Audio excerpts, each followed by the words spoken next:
தஞ்சை அண்ணா நகரில் செயல்பட்டு வரும் நகர் நலவாழ்வு மையத்தில் மருத்துவ பயனாளிகளுக்கு நியூஸ்7 தமிழ் அன்பு பாலம் மூலமாக ஜோதி அறக்கட்டளை சார்பில் தானியங்கி தண்ணீர் சாதனம் பொருத்தப்பட்டது. இதுகுறித்து ஜோதி அறக்கட்டளை செயலாளர் பிரபு ராஜ்குமாருடன் நமது செய்தியாளர் சரவணகுமார் நடத்திய கலந்துரையாடலை தற்போது பார்க்கலாம்.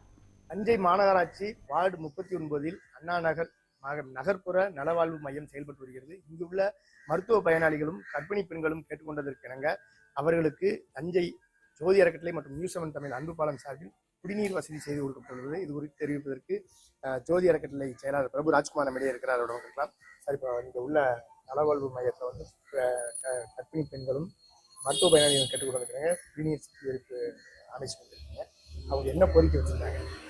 வணக்கம் சார். நம்ம தஞ்சாவூர் மாநகராட்சி 39வது வார்டில் அண்ணாநகர் 14ஆம் தெருவில் வந்து நகர்ப்புற நல்வாழ்வு மையம் வந்து செயல்பட்டு வருது. இந்த நகர்ப்புற நல்வாழ்வு மையத்துக்கு தினமும் நூற்றுக்கணக்கான கர்ப்பிணி பெண்கள் வந்து உடல் பரிசோதனைக்காக தினமும் வந்துட்டு இருக்காங்க. இங்க பணிபுரிகிற மருத்துவ பணியாளர்களுக்காகவும் இங்க வந்து செல்லும் கர்ப்பிணி பெண்களுக்காகவும் ஒரு தானியங்கி குடிநீர் சுத்திகரிப்பு இயந்திரம் தேவைன்னு சொல்லி எங்கள்கிட்ட கோரிக்கை வச்சிருந்தாங்க. அந்த கோரிக்கையை அடுத்து இன்று நியூஸ்7 தமிழ் அன்பு பாலம் மற்றும் ஜோதி அறக்கட்டளை ஆகியவை இணைந்து இன்று இந்த நகர்ப்புற நல்வாழ்வு மையத்துல தானியங்கி குடிநீர் சுத்திகரிப்பு இயந்திரத்தை இன்னைக்கு பொருத்திருக்கிறோம். இது மூலியமா இங்க வரக்கூடிய கர்ப்பிணி பெண்களா இருக்கட்டும், இங்க பணியாற்றும் மருத்துவ பணியாளர்களுக்கு குடிநீர் தேவையை வந்து நம்ம இன்னைக்கு பூர்த்தி செஞ்சிருக்கோம். ஏற்கனவே இதே போன்ற ஒரு தானியங்கி குடிநீர் சுத்திகரிப்பு இயந்திரமானது தஞ்சை ராஜா மிராசுதார் மருத்துவமனையில வந்து நோயாளிகளுக்காகவும் குறிப்பாக அந்த கர்ப்பிணி பெண்களுக்காகவும் அங்கே பணிபுரிகிற மருத்துவர்கள் மற்றும் செவிலியர்கள் பயன்பாட்டுக்காகவும் நம்ம தானியே குடிநீர் சுத்திகரிப்பு இயந்திரம் வச்சிருக்கோம்.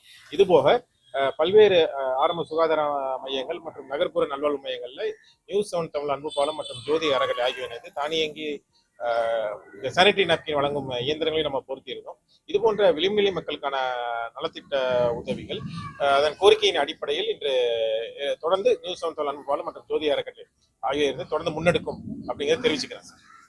அதாவது ஜோதி அறக்கட்டளை மற்றும் நியூஸ்7 தமிழ் அன்பு பாலம் சார்பில் ஏழை எளியவர்கள் இது போன்ற அரசு பொது சுகாதார நிலையங்கள் மற்றும் காவல் நிலையங்கள் உள்ளிட்ட அனைத்து பகுதிகளுக்கும் தேவையான விஷயங்களை அவ்வப்போது செய்து வருகிறோம். தொடர்ந்து இது செய்து கொடுக்கிறது ஜோதி அறக்கட்டளை நிர்வாகி பிரபு ராஜ்குமார் நியூஸ்7 தமிழ் செய்திருக்கார்.